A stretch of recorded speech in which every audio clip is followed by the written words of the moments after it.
The Rohingya have been subject to state-sponsored ethnic cleansing by the Burmese government. Despite their existence in Burma, dating as far back as the 8th century, Rohingyas are denied citizenship and condemned as illegal immigrants.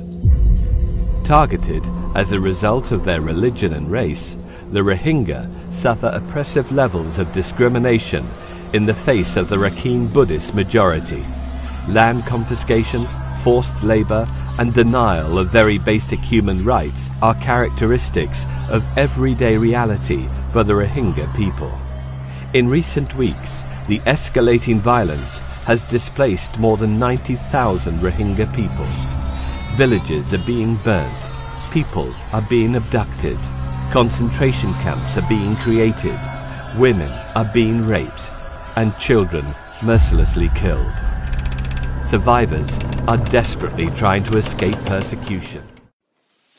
How can we use social media to stop a genocide? In particular, we're talking about the genocide here of the Rohingya. These people don't have a voice.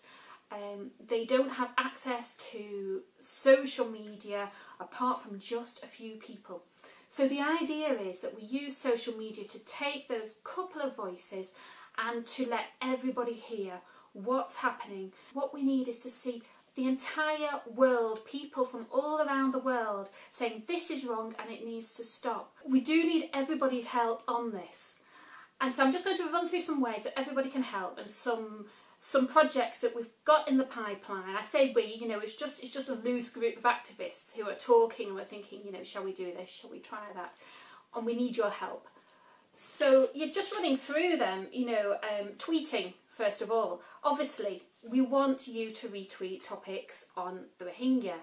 You should all now be following Aung San Suu Kyi, the only Rohingya on the ground, tweeting daily updates, my friend, and helping distribute his tweets.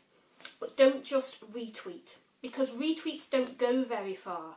If you're in somebody's list and you retweet something, that retweet doesn't go into their list. Now I follow so many people, I put them into lists, so that's really how I follow the people I'm following, as well as I follow the Rohingya hashtag. But I use lists, so if people retweet something, I don't get to see that unless I go to their Twitter stream and actually look down their stream, then I will see it.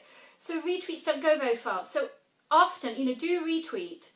But also, at times, if it's something important, send out your own tweet with that information. I invite anybody to cut and paste my tweets. I'm not fussy, I'm not here to promote me, I'm here to promote the Rohingya. And what I want to see is the distribution of that information. So if anybody wants to cut and paste my tweets, they're welcome to. If anybody can speak a foreign language, please take my important tweets and translate them to other languages. Do this when you see important information on the Rohingya and it will really, really help. And then what you can also do is take tweets and send them to people that should know about it. And the types of people that you could send this information to, tweet it to, is the media, journalists, celebrities. If we can have a few celebrities on this case, it would really, really help these people trying to get, distribute this information. Send things to government organisations as well as NGOs. When you see a story you think somebody should know about it, send it to them and ask people to act. Politicians, of course, your members of parliament, even if you hate them, talk to them, send them the information.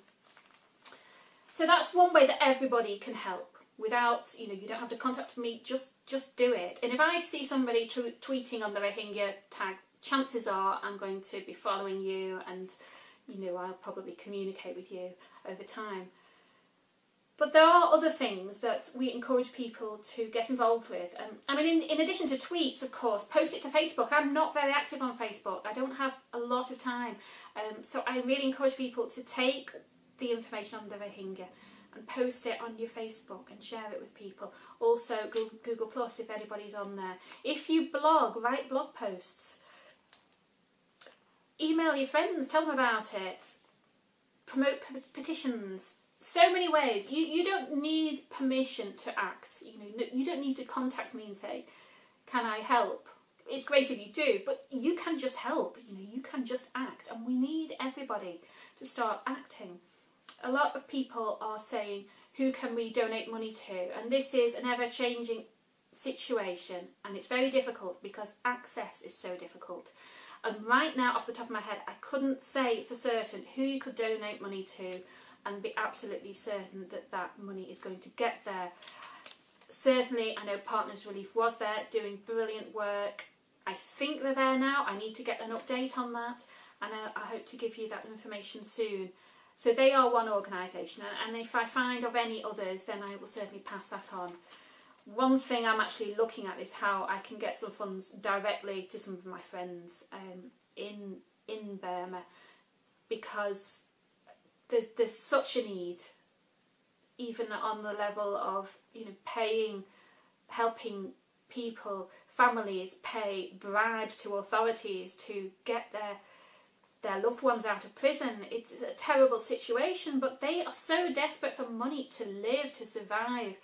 So we do need to be looking at how we can get money into the hands of the Rohingya. It's not actually just food they need. Without money, they really, really struggle. A lot of them have to pay bribes to get food, you know, bribe the military or whoever to allow them to go and get something, to shop or go fishing if they dare do that.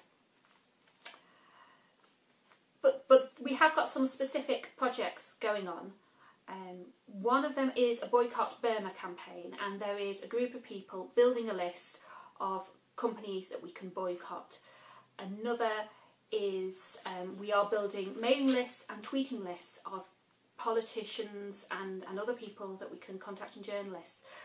So if you have time to just put in a few hours, drop me an email at jamilahanan1@gmail.com and just tell me about yourself and what you can do. I'm going to try and formalise this next week and get some forms online that you can fill in and put on what your skills are and tick off what you can do, and then we can get a little bit more structure behind how we work.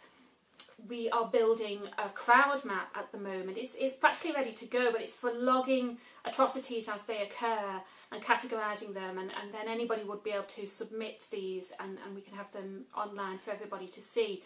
But we need people to administer this and to go through the submitted reports and to log these details.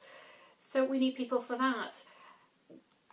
We're also looking to start a crowd-funded project to send an up-and-coming journalist to Burma to do some on-the-ground reporting. It's an exciting idea. I hope to launch that in a week or two. But there's so many things. If you have skills, professional skills that you can volunteer, then please offer them. And it could be anything from creating media, perhaps video editing, perhaps writing a song, writing a poem. It could be something artistic, but it might be something to do with law, international law. How can we look about holding the Burmese government to account? How can we start collecting evidence and presenting that to the right people and encouraging the right people to act? I know very little about international law, but I know that there's a lot of crime being committed here. Who can I pass this information on to? And who can we pressure to act?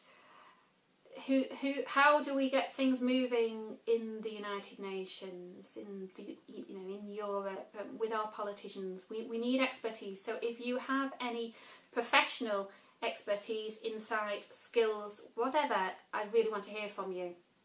So my email again, it's jamilahanan1@gmail.com. Please, anybody, feel free to write me. I get so much spam anyway that I can deal with all the junk as well. Thanks for listening. And please, let's just try and work together to stop this awful genocide. Thank you.